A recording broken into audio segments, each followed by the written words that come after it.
Si vous voulez être compétitif au niveau international, vous devez améliorer votre jeu. Tel est le message de la Tanzanie qui investit beaucoup dans la modernisation de ses ports. La clé du succès d'un port réside dans l'accueil de navires plus grands et l'augmentation des flux de marchandises. Et c'est ce que le gouvernement tanzanien veut faire.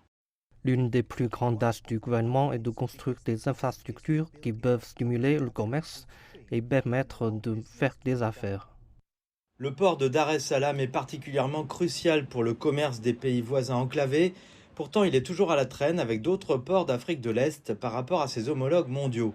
Il doit être en mesure de traiter plus de marchandises.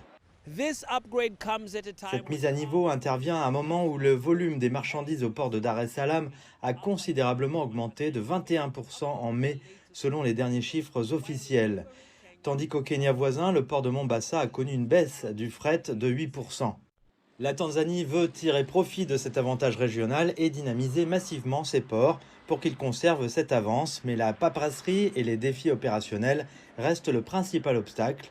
Les responsables du fret disent que c'est le moment pour la Tanzanie d'agir en raison des nouvelles opportunités géopolitiques. En raison de la guerre Ukraine-Russie, il y a une énorme pénurie de charbon dans le monde entier.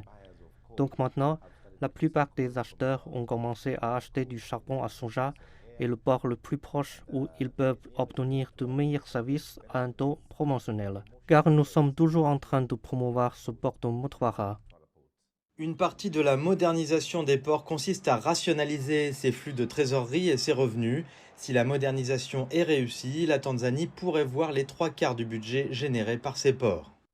Nous devons disposer de suffisamment d'installations pour que le temps de rotation des navires, lorsqu'ils accordent au bord, soit aussi minimal que possible. Le deuxième point est l'efficacité des opérations à l'intérieur du pays. Par conséquent, une fois que les marchandises ont été déchargées dans les allèges, nous devons nous assurer que si elles doivent être déplacées vers les ICD, elles le seront à un moment opportun.